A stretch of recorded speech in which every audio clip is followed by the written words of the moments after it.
My mother's hand pressed against my chest. "You're not on the guest list," she said. Cold, measured, like I was a stranger at some exclusive club. I blinked. Behind her I saw the white tent, fairy lights, flower arches, champagne laughter, and my sister, Isla, standing just past the entrance, smirking, like she'd won. I didn't speak, didn't cry, didn't ask why. I simply turned around and walked away. You don't forget that kind of silence. You don't forget the sound of your own heart breaking inside a rented suit, surrounded by the faint hum of a string quartet playing a song meant for family. They made it clear I wasn't family. Not anymore. She and I weren't always like that. There was a time Isla braided my hair before school, let me sleep in her bed during thunderstorms. We were close, tight. Then she learned how to weaponize charm. I learned how to disappear. She started stealing my clothes, my friends, my moments. Graduation? She threw a tantrum until the whole family left before my name was even called. My first job? She showed up at the office crying, saying I stole money from her. I got let go the next week. But I stayed quiet, always quiet, because my parents told me I was stronger, and she was going through things. 2 weeks before her wedding, I sent my RSVP. No response. 3 days later, I texted my mom. What time should I arrive? Her reply was delayed. We'll let you know. Busy with seating. Seating, right.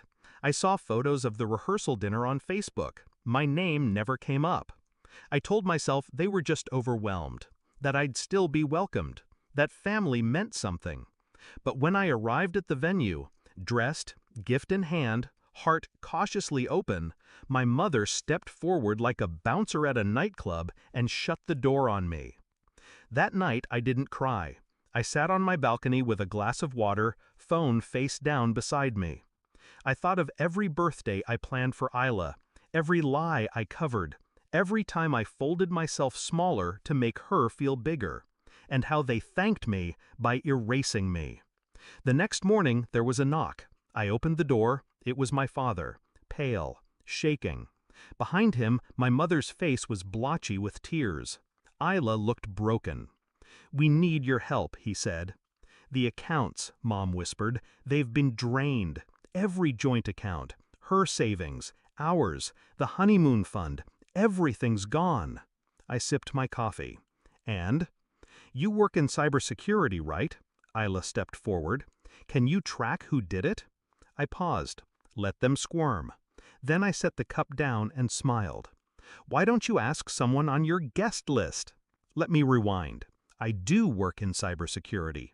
What they didn't know was I've also been building forensic tracing software, the kind governments buy, quietly, the kind that picks up digital fingerprints no matter how well they're wiped. Months ago, I discovered Isla had stolen my social security number and used it to take out a personal loan. $25,000. Gone. She'd defaulted. And I found out when a collections agent showed up at my apartment. I confronted her. She laughed. "Relax. You're so uptight all the time." I paid off the loan. Didn't say a word. Not to her, not to my parents. Just watched.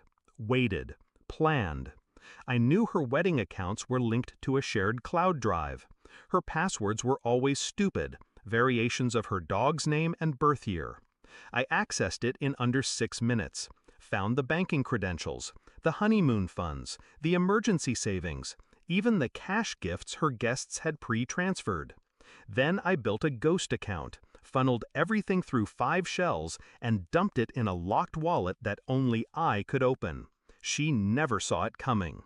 Neither did they. By noon, I was getting texts, voicemails. "Please, just help us trace it. You're the only one who understands this stuff. We'll do anything." And my favorite, from Isla, "I made a mistake. I'm sorry. I need you." The same girl who laughed when I begged her to stop ruining my credit. The same girl who stood at her wedding and smiled while I was turned away like trash. They underestimated me. Not just my intelligence, but my memory. My silence wasn't weakness. It was a ledger, and it was full. 2 days later, I got a letter, handwritten, from my mother. You were right to walk away. We failed you. I see that now. I hope one day you'll forgive us. I burned it. Not out of hatred, out of peace. Some debts don't need to be collected, just cleared. The money? Still sitting in the ghost account. I haven't touched it. Not a dollar. It's not about the cash. It's about the choice. I gave them years of my life, and when it mattered most, they showed me where I stood. So now, I stand alone, stronger, sharper, and finally, seen. I don't need revenge. I already have something.